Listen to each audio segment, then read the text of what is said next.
जी, आगे हमारे पास हैं डी मॉर्गन के कवानीन। डी मॉर्गन के दो कवानीन होते हैं, ठीक है। एक है ए इंटरसेक्शन बी होल का सी। इस सी को हम बाज़ात इस तरह भी पढ़ते हैं, इसको डैश भी पढ़ देते हैं, इसको सी भी पढ़ देते हैं।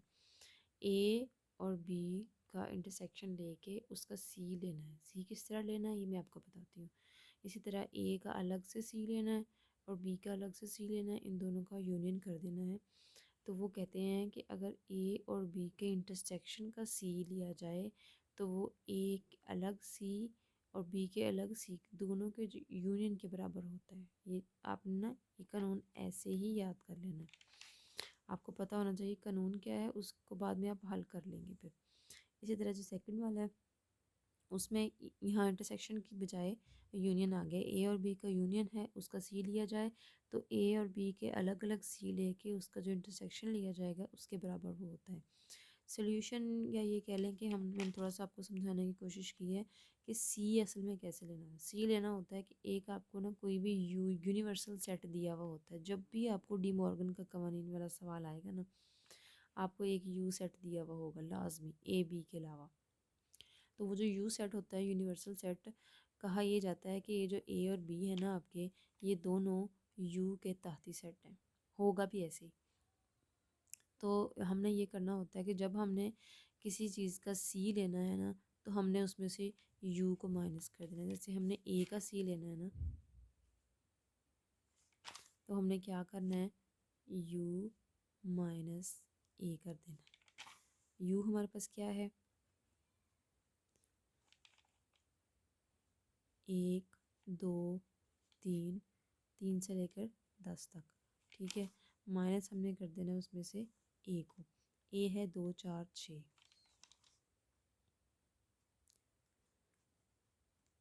यानी कि 1 से लेकर 10 तक हमारे पास जो हिस्से हैं उनमें से हमने 2 4 और 6 माइनस करके बाकी लिख देने हैं यहाँ पे। तो ए का सी हमारे पास क्या आ जाएगा, 1 3 5 6 छोड़ के फिर 7 8 9 10, ये हमारे पास ए का सी आ जाएगा, ठीक है। इसी तरह जब हमने बी का सी लेना हुआ तो हमने यू में से बी को माइनस कर देना है। तो वो आप देखेंगे कि यू में से जब हम बी को माइनस करेंगे तो पीछे हमारे पास सिर्फ 8 9 और 10 यही तीन चीज़ें बचेंगी, ठीक है। इस तरह सी लेना होता है।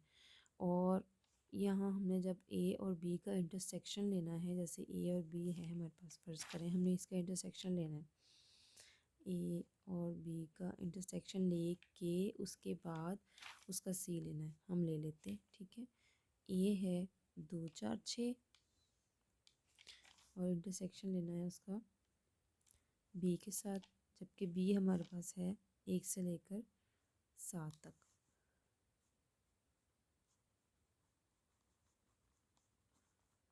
इसका इंटरसेक्शन लेंगे तो मेरे पास जवाब क्या आएगा, ज़ाहिर है सिर्फ मुश्तरक चीज़ें आएंगी, 2 4 और 6।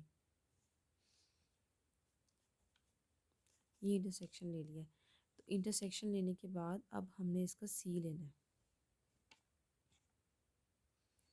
सॉरी ये इंटरसेक्शन है A union A intersection B हो गया। अब इसका सी लेना है। सी कैसे लेना है, ए इंटरसेक्शन बी का सी लेना होगा तो हमने यू में से ये माइनस कर देना है जो भी हमारा जवाब आया हुआ है, 2 4 6।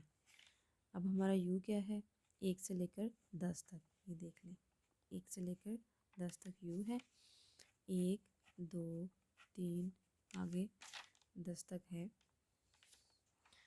उसमें से हमने 2 4 6 माइनस कर देना है। 2 4 6 जब हम 1 से लेकर 10 तक में से निकाल देंगे तो पीछे क्या बचेगा, 1 3 5 7 8 9 10।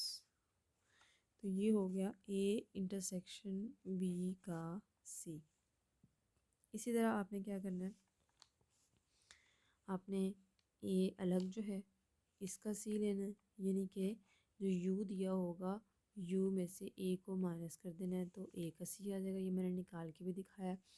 बी का सी, बी को यू में से माइनस कर देना, यू माइनस बी हो जाएगा बी का सी।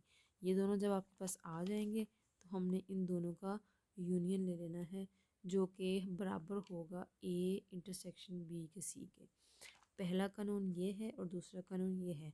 जब भी आपको क्वेश्चन आएगा कि डी मॉर्गन के कवानीन की पड़ताल करें, आप इन दोनों कवानीन की पड़ताल करेंगे, पहले इसकी फिर इसकी। आपने इन दोनों को याद कर लेना है, इनकी मसावतों को। आपको सी लेना आना चाहिए और आपको पता होना चाहिए कि यू कौन सा है, बी कौन सा है और ए कौन सा है। हर सवाल में इनकी कीमतें मुख्तलिफ होंगी, लेकिन हर सवाल में ये तीनों ज़रूर मौजूद होंगे। आपके पास एक ही सवाल मौजूद है डी मॉर्गन के कवानीन वाला एक ही सवाल है फ़िलहाल 1.2 मशक में, वो आपने करना है। और सवाल नंबर 4 भी आप करके अभी मुझे चेक करवाएंगे। ठीक है, आपका लेक्चर आज का मैथ का यहीं पे ख़त्म होता है।